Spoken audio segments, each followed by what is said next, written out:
ঠিক আছে মই আৰু ভাল ভাল খবৰ দিম হ'ব এতিয়ালৈকে যিমান ভাল মোৰ গোটেই কথাখিনি শুনিলে মনটো আৰু বেছি ভাল লাগি যাব ভাল লগাব লাগিব নে নালাগে লাগিব তেতিয়ালে মোৰ লগত সকলো একেলগে কক ভাৰত মাতা কি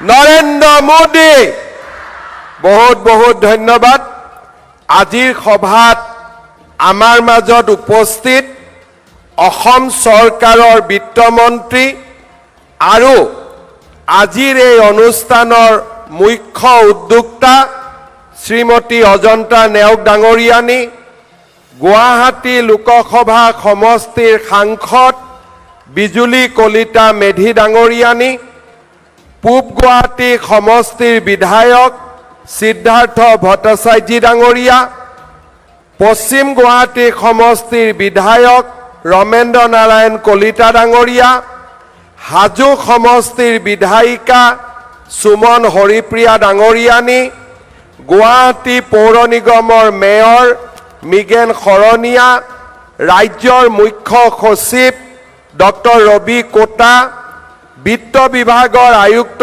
সচিব জয়ন্ত নাৰিকা ডাঙৰীয়া বিত্ত বিভাগৰ আয়ুক্ত সচিব বীৰেন্দ্ৰ মিত্তল ডাঙৰীয়া আজি আমাৰ এই অনুষ্ঠানত আভাসীয়ভাৱে সংযোজিত হৈ থকা অসম চৰকাৰৰ সন্মানীয় মন্ত্ৰীসকল বিধায়কসকল আৰু ৰাজ্যৰ 25,991টা স্থানত সংযোজিত হৈ থকা মোৰ অতিকে শ্ৰদ্ধাৰ আই মাতৃসকল আৰু সন্মানীয় ৰাইজ আজিৰ দিনটো আমাৰ বাবে এক আনন্দৰ দিন আৰু আজিৰ দিনটো ৰাজ্যৰ মহিলা সবলীকৰণৰ ইতিহাসত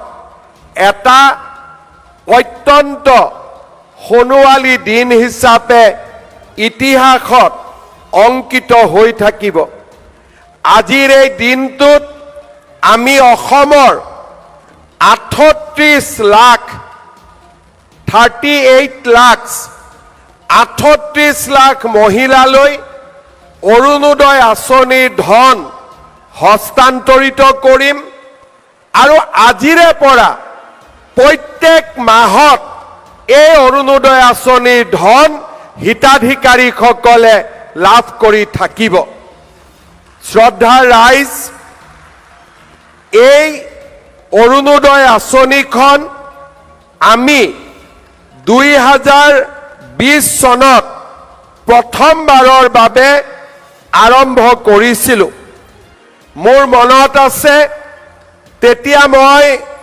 অসমৰ বিত্তমন্ত্ৰী আছিলোঁ আৰু কোভিডৰ পৰিৱেশত অসমৰ বহু মানুহে দৰিদ্ৰতা খাবতি লৈছিলে দুখীয়া মানুহৰ দোকান পোহাৰ বন্ধ হৈছিলে দুখীয়া মানুহৰ ব্যৱসায় স্থবিৰ হৈ পৰিছিলে আৰু বহু দৰিদ্ৰজনে নিজৰ সৰ্বস্ব বিক্ৰী কৰিবলগীয়া পৰিৱেশৰ সন্মুখীন হৈছিলে তেনে এক পৰিৱেশত আগষ্ট মাহৰ 2020 তাৰিখে আমি প্ৰথমবাৰৰ বাবে 830 টকা মাহেকী যোগান ধৰি অৰুণোদয় আঁচনিৰ শুভ আৰম্ভণি কৰিছিলোঁ সেই সময়ত আমাৰ হিতাধিকাৰী আছিলে 18 লাখ পৰিয়াল 2021 চনৰ যেতিয়া নিৰ্বাচন অনুষ্ঠিত হৈছিলে মই গাঁৱে ভূঞে ৰাইজৰ ওচৰলৈ গৈছিলোঁ আৰু ৰাইজক সুধিছিলোঁ যে আপোনালোকে অৰুণোদয় আঁচনিখন ভাল পাইছে নে বেয়া পাইছে অৰুণোদয় আঁচনিখন আগবঢ়াই নিয়াটো আপোনালোকে বিচাৰে নে নিবিচাৰে? অসমৰ আই মাতৃসকলে আৰু তেওঁলোকৰ পৰিয়ালৰ লোকসকলে মোক কৈছিল যে মামা দাদা ইমান দিন অসমত যে চৰকাৰ আছে আমি গম পোৱা নাছিলোঁ। প্ৰত্যেক মাহৰ 10 তাৰিখে যেতিয়া বেংক একাউণ্টত এই টকাকেইটা সোমাই সিদিনাখন আমি অনুভৱ কৰোঁ যে অসমত আমাৰ বাবে কাম কৰা চৰকাৰ এখন আছে, আমাৰ বাবে চিন্তা কৰা চৰকাৰ এখন আছে। ৰাইজৰ মতামতক মই আশীৰ্বাদ হিচাপে গ্ৰহণ কৰিছিলোঁ আৰু নিৰ্বাচনৰ পিছতেই 2021 চনত আমি অৰুণোদয় আঁচনিৰ ধন 830 টকাৰ পৰা 1000 টকালৈকে বৃদ্ধি কৰিছিলোঁ। শ্ৰদ্ধাৰ ৰাইজ, সেই সময়ত বহু লোকে মোক কৈছিলে যে আমাৰ অৰুণোদয় আঁচনিৰ সংখ্যা বঢ়াব লাগে।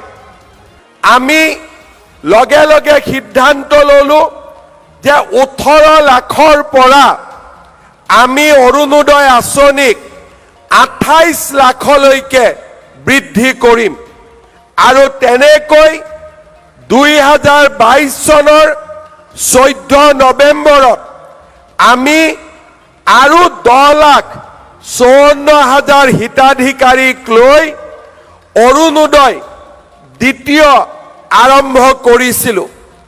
তাৰ পিছত ৰাইজৰ মাজত মই যেতিয়া গৈছিলোঁ, ৰাইজে মোক আকৌ কৈছিলে যে অৰুণোদয় আঁচনিৰ ধন অলপ বঢ়াব নোৱাৰি নেকি? লগে লগে আমি সিদ্ধান্ত লৈছিলোঁ যে নহয়, আমি অৰুণোদয় আঁচনিক 1000 টকাৰ পৰা 1250 টকালৈকে আমি বৃদ্ধি কৰিম। লগে লগে 830 টকাৰ আঁচনিখন 1250 টকালৈকে বৃদ্ধি পালে। লোকসভা নিৰ্বাচনৰ সময়ত মই ৰাইজৰ মাজলৈ গৈছিলোঁ আৰু ৰাইজক মই সুধিছিলোঁ যে কোনে কোনে অৰুণোদয় পাই আছে। মই মিটিঙত দেখিছিলোঁ যে আধা মহিলাই হাত দাঙে অৰুণোদয় পাই আছোঁ আৰু আধা মহিলাই হাত দাঙে অৰুণোদয় আমি পোৱা নাই।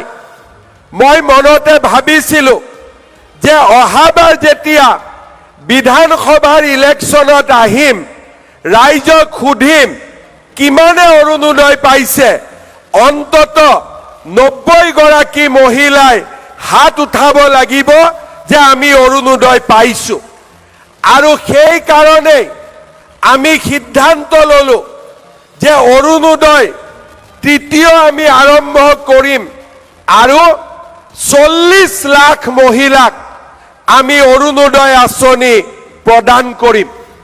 যোৱা এটা বছৰৰ বহু কষ্টৰ পিছত প্ৰথমতে ৰেচন কাৰ্ড দিলোঁ, যাৰ ৰেচন কাৰ্ড নাছিলে। ৰেচন কাৰ্ড দিয়াৰ পিছত অৰুণোদয়ত নাম ল'লোঁ, গাঁও সভা পাতিলোঁ। এবছৰ অজন্তা নেওগ, জয়ন্ত নাৰিকাৰ আৰু জিলা উপায়ুক্ত আমাৰ মন্ত্ৰী বিধায়কসকলে সুন্দৰভাৱে কাম কৰিলে আৰু আজি আমি অৰুণোদয় তৃতীয়ৰ আনুষ্ঠানিক ধন আবণ্টনৰ বাবে এই দিনটোত আজি আমি সমবেত হৈছোঁ। বড়োলেণ্ড টেৰিটৰিয়েল এলেকাত নিৰ্বাচন অনুষ্ঠিত হৈ গ'ল, তাতো আমি 6 লাখ মহিলাক অৰুণোদয় দিম, কিন্তু তাৰ নিৰ্বাচনৰ প্ৰক্ৰিয়া এতিয়া আৰম্ভ হ'ব।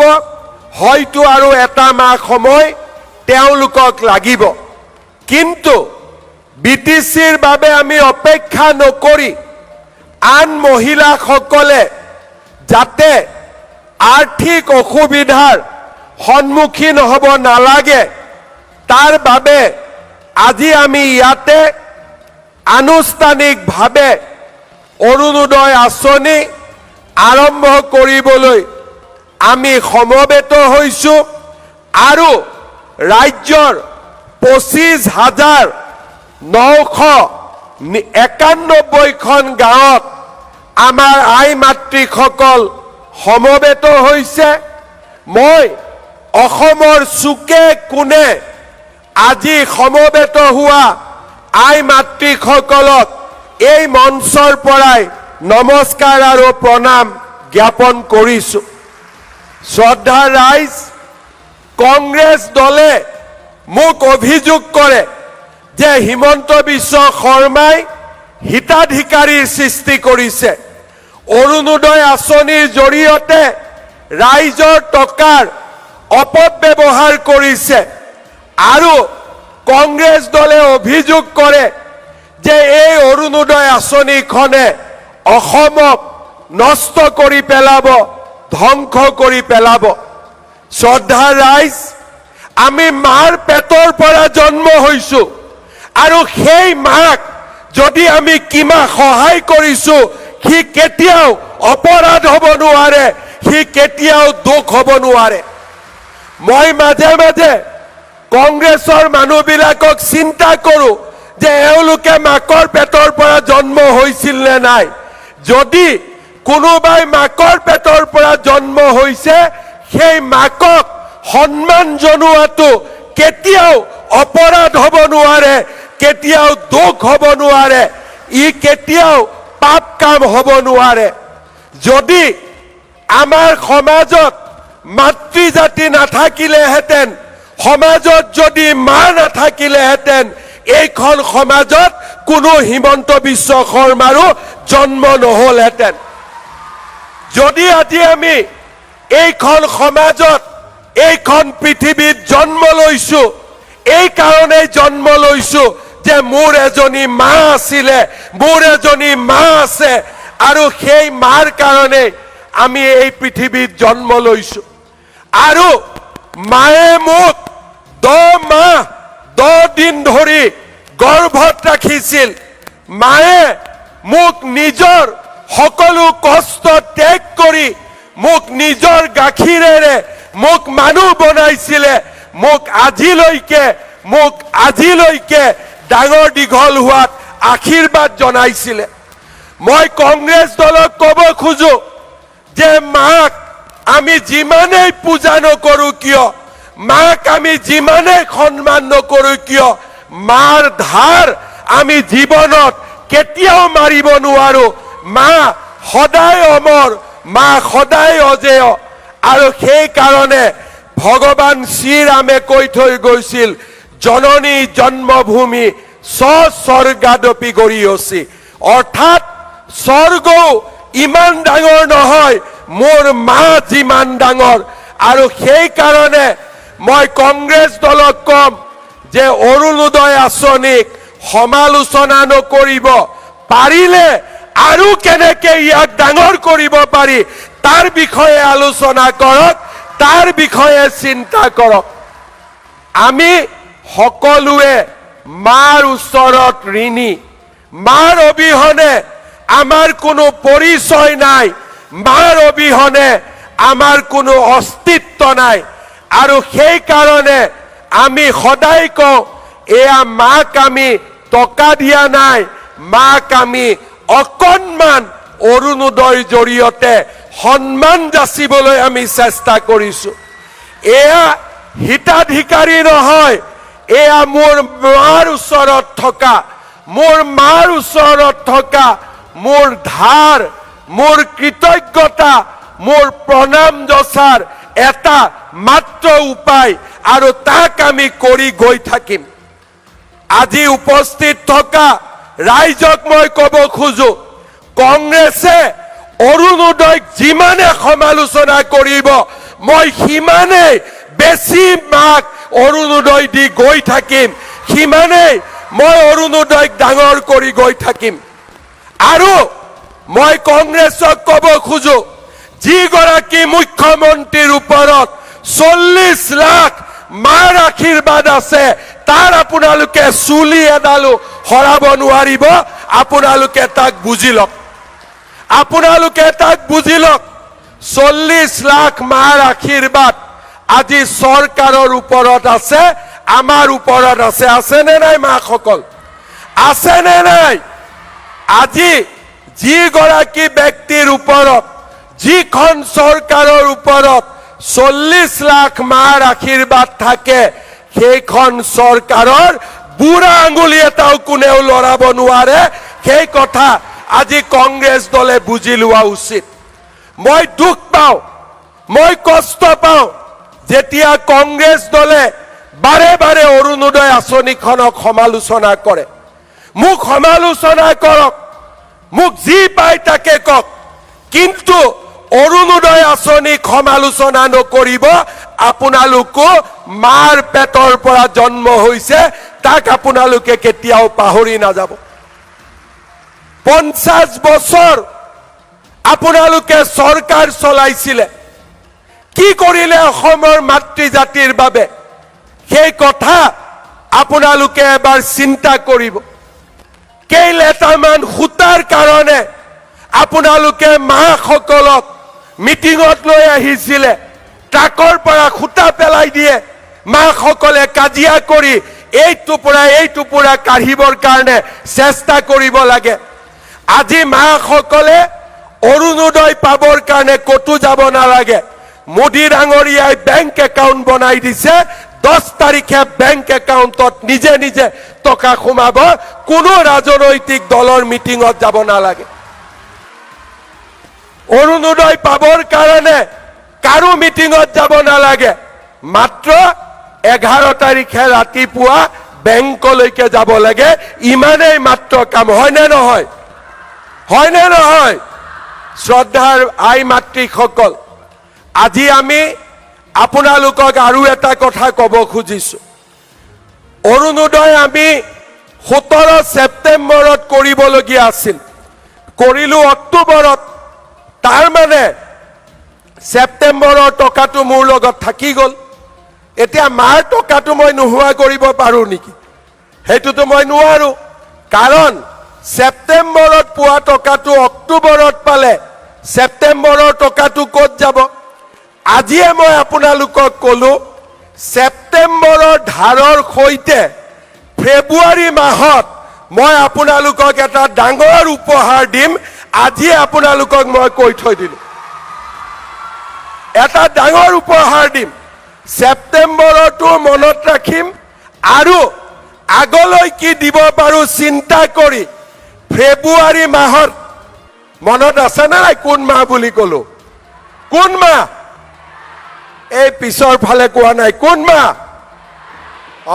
ফেব্ৰুৱাৰী মাহটো মনত ৰাখিব ছেপ্টেম্বৰৰ পইচাটো মোৰ লগত আছে এতিয়া ঠিক আছে আৰু ফেব্ৰুৱাৰী মাহত আপোনালোকক মই আৰু এটা ডাঙৰ উপহাৰ আপোনালোকক মই দিম কি দিম মই আজি নকওঁ অকণমান এইটো মোৰ তাত থাকি যাওক মই নিজে নিজে ফেব্ৰুৱাৰী মাহত হঠাৎ আপোনালোকক কম যে মাসকল আজি আহক এইটো আপোনালোকক দি আছো হ'ব গতিকে ফেব্ৰুৱাৰী মাহত আপোনালোকক আমি আৰু এটা ডাঙৰ উপহাৰ দিবৰ কাৰণে গৈ আছো লগতে আৰু এটা কথা আপোনালোকক ক'ব খোজো অৰুণোদয় 3 সংখ্যা বাঢ়িলে সংখ্যাৰ লগত আঁচনিও বাঢ়িব লাগিব সেই কাৰণে আমি কৈছো যে 1 নৱেম্বৰৰ পৰা আমি এটা নতুন আঁচনি আৰম্ভ কৰিম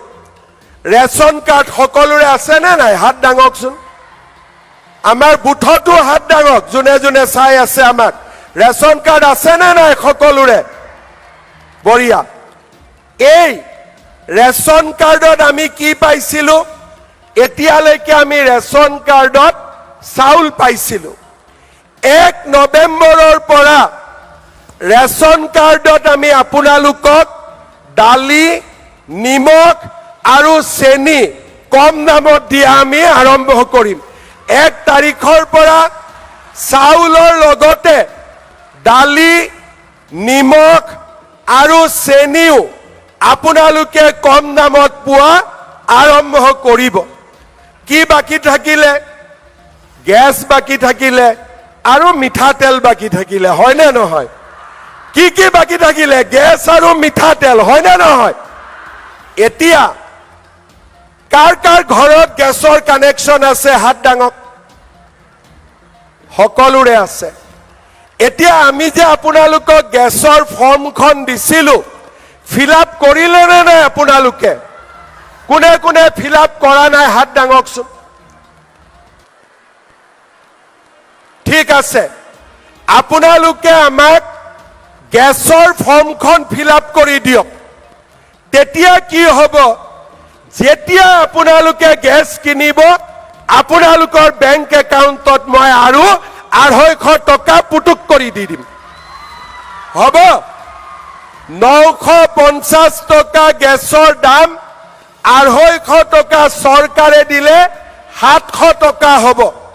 আৰু 550 টকাৰ গেছৰ দাম চৰকাৰে 250 টকা দিলে 300 টকা হ'ব। সেইকাৰণে মই আপোনালোকক অনুৰোধ কৰিম, গেছৰ প্ৰপত্ৰখন অতি সোনকালে আপোনালোকে আমাক পূৰণ কৰি দিয়ক, যাতে আমি সোনকালে গেছৰ পইচাও আপোনালোকক দিব আৰম্ভ কৰিব পাৰোঁ। তাৰ মানে 1250 অৰুণোদয়ত পাব, 250 টকা গেছৰ কাৰণে পাব। কিমান হ'ল তেতিয়াহ'লে? দুইটা যোগ কৰিলে কিমান হ'ল? 1500 হ'ল, হয়নে নহয়? এতিয়া বাকী থাকিলে মিঠাতেলটো। অহাবাৰ মোক ভোট দি জিকাই দিয়ক, মিঠাতেলটো কৰি দিম। হ'ব? হ'ব নে নহ'ব? এতিয়া আপোনালোকে চাওক, ল'ৰাৰ এডমিশ্যন, ছোৱালীৰ এডমিশ্যন কোনে কৰে?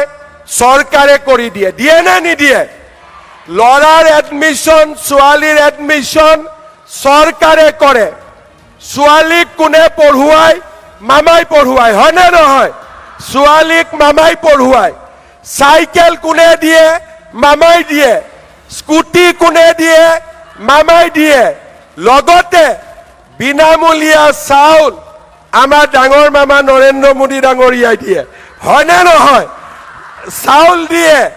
আৰু বেমাৰ হ'লে চিকিৎসাৰ কাৰণে ৰেচন কাৰ্ডত 5 লাখ টকালৈকে সুবিধা দিয়ে। আমি অৰুণোদয় দিলো, লগতে দালি, নিমখ, চেনিৰ দাম কমাই দিলো, গেছতো 250 টকা দিলো, মিঠাতেলটো বাকী ৰাখি থৈ দিলো, অহাবাৰলৈকে মিঠাতেলটো হৈ যাব।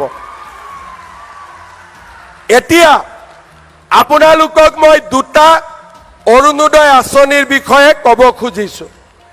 অৰুণোদয় আঁচনিৰ ধন নিয়মীয়াকৈ পাই থাকিবৰ কাৰণে বেংকৰ একাউণ্টটো ঠিক হৈ থাকিব লাগে। KYC, know your customer, বহুতে KYC নকৰে কাৰণে অৰুণোদয় টকা জমা নহয়।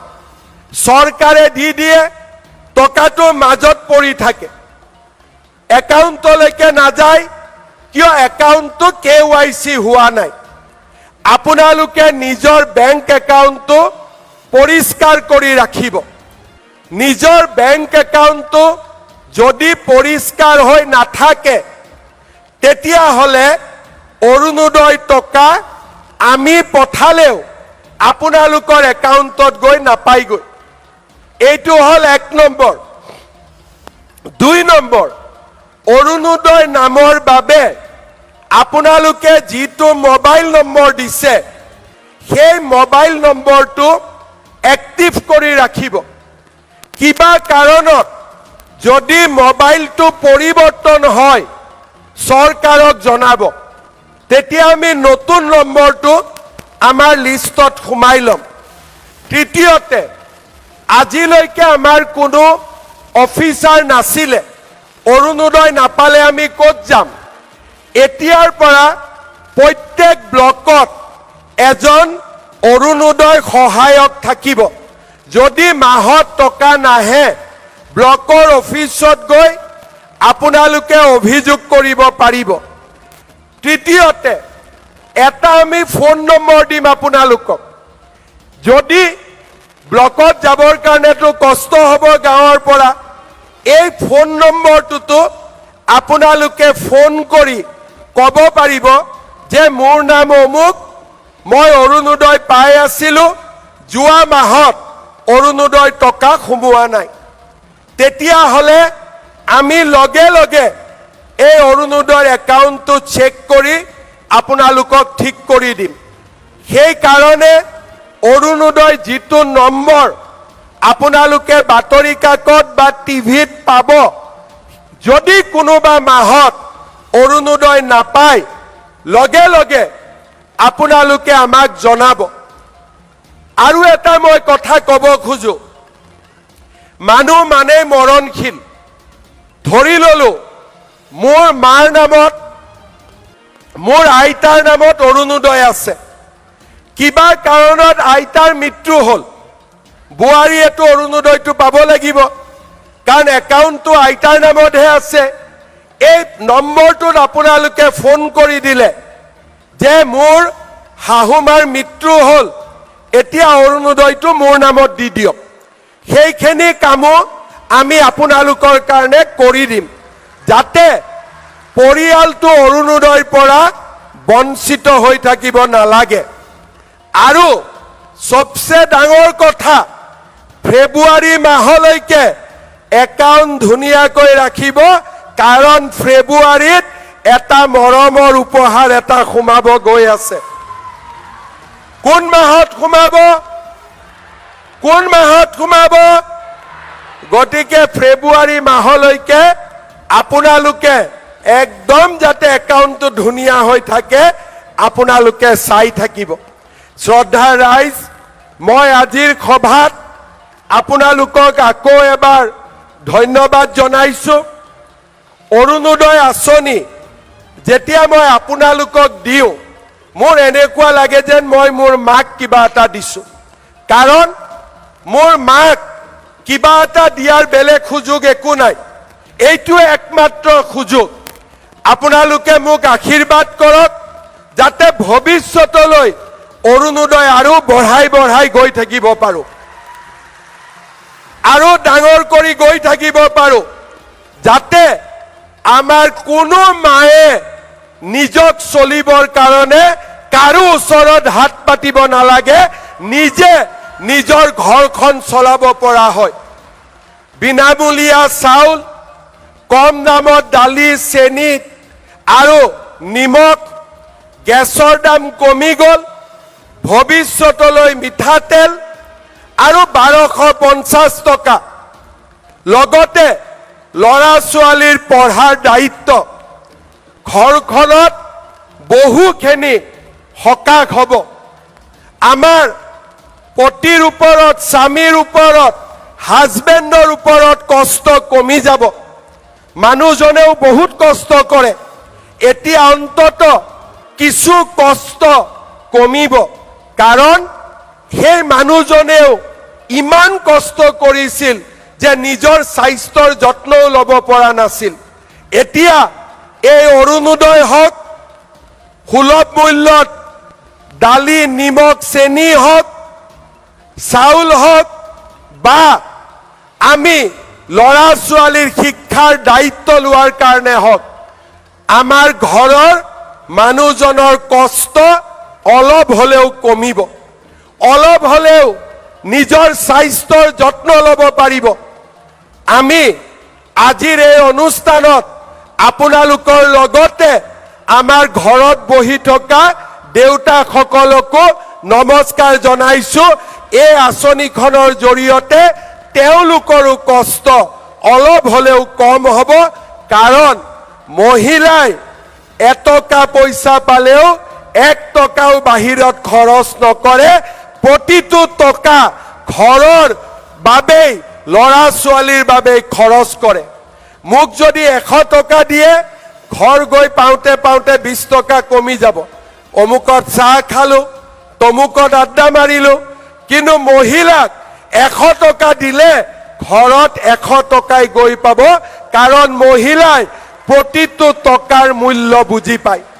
আৰু সেই কাৰণে আপোনালোকে আমাক আশীৰ্বাদ কৰিব, আমি যাতে আৰু বেছি শক্তিশালী হৈ এই আঁচনিখন আৰু ডাঙৰ কৰিব পাৰোঁ, আৰু আগবঢ়াই লৈ যাব পাৰোঁ। অসমে এই আঁচনিখন আৰম্ভ কৰিছিলে, আজি আমাক দেখা পায় ছত্তীশগড়, মধ্যপ্ৰদেশ, কৰ্ণাটক আৰু মহাৰাষ্ট্ৰৰ দৰে ৰাজ্যই আমাৰ পৰা অৰুণোদয় আঁচনি লৈ গৈছে। অৰ্থাৎ অসমত সূৰুজৰ উদয় হৈছিল আৰু দৰিদ্ৰতা নিৰ্মূলকৰণৰ আঁচনিও আজি অসমতে সূৰ্যোদয় হয়, তাৰ প্ৰমাণ আজি আমি সমগ্ৰ দেশক দিব পাৰিছোঁ।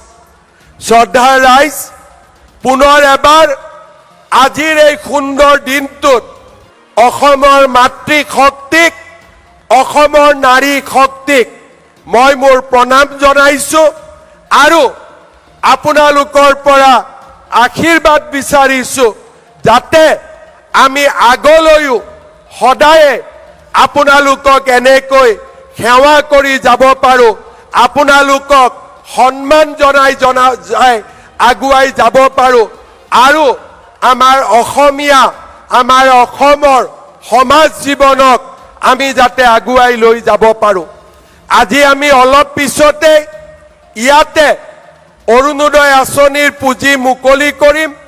আপোনালোকৰ বেংকৰ একাউণ্টত লগে লগে বা 2 ঘণ্টাৰ ভিতৰত পুঁজি জমা হ'ব, কিন্তু অহা মাহৰ পৰা 7 তাৰিখে নহয়, আমি আপোনালোকক 10 তাৰিখে এই পুঁজি যোগান ধৰিম আৰু প্ৰত্যেক মাহতে এই পুঁজি নিৰবিচ্ছিন্নভাৱে আপোনালোকে পাই থাকিব।